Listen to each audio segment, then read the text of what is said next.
I thought I'd come on here. I'm still shaken up. Ladies, please, gentlemen, everyone in between, lock your car doors. Lock your car door. As soon as you get in your car, lock your car door.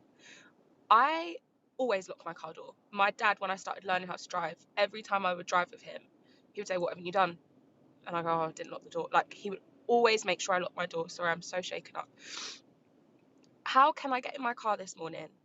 My car is frosted over, it's winter, it's freezing, and I get in my car and I've locked my door and I'm warming my car up because it needs to be warmed up.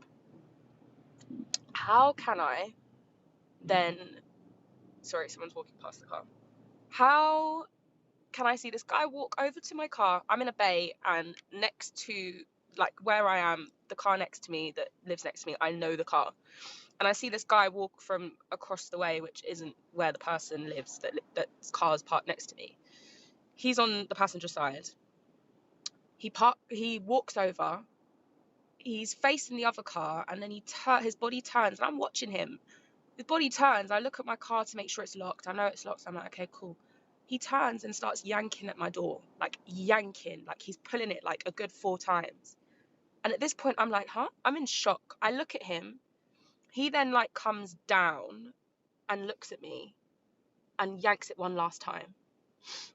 And I go, what are you doing? And he goes, sorry. Guys, he had wires in his hand. Like, when I say wires, like yellow wire to like tie people up with. Like, I'm so in shock. Like, I was so shaken, and I'm just like, huh? Like, at this point, I'm just panicking now. I'm like, I need to get the fuck away. I need to move my car away. So I put my car, like, I tried to turn my engine on. My engine's already on because I'm warming my car up. I just put my car in drive and I start driving. He's now walked in front of my car because I'm like, at this point, he's like kind of moved away. And then he walks in front of my car, and I can't really drive because if I drive, I'll run him over. So at this point, I'm like, what do I do? At this point, I just panic and I just start beeping really loud. I just beep. And I'm like, get the fuck out of my way. Get out of my way. He's moving so slowly. He doesn't want to move out the way.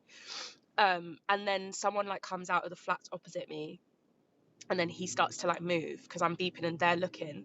So I'm beeping. I'm like, get the fuck out of the way. Get the fuck out of the way.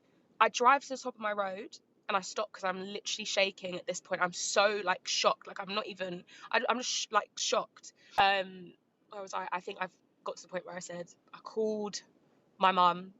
She didn't answer because she was sleeping. Called my stepdad. He didn't answer. I called my boyfriend. And I tell him, I'm just like, need to get out. Like, what the fuck? Like, just what's just happened? As I'm speaking to him, the guy's now walking up the road and I see him again in my mirrors. And at this point, like, he's walking towards my car again. So then I start screaming, like, what the fuck is your problem? Mind you, my car is still frosted over. Do you know what? I just go, do you know what? It is what it is. I just start driving on the road because I need to get to a meeting. I just start driving. My mum now calls me. Everyone starts calling me.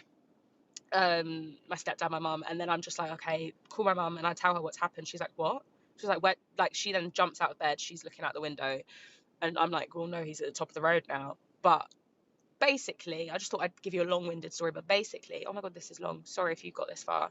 Please lock your car doors. I'm the shock has come over me, and now I'm just so upset. Like, I'm not even upset. I'm just like shocked and panicked and weird. Like, I just feel very grateful for my dad for always telling me to lock my car doors, but also, please just lock your doors, because I have a friend who doesn't lock her doors. Lock your door. Like, I know so many people that don't lock their doors. Lock your door. Like, as soon as I get in my car, the first thing I do, lock. That's the first thing I do, because my car automatically locks the doors when I drive. I was stationary, so yeah, just please be safe. Please be careful. Yeah, especially, like, this happened broad daylight. Guys, this happened at 9:30 in the morning or 9:40 in the morning. It's the morning, daylight. Like, imagine what happens at night. Like, honestly, I'm so shaken up. I've got to like calm down in my car before I go into my meeting, but please just lock your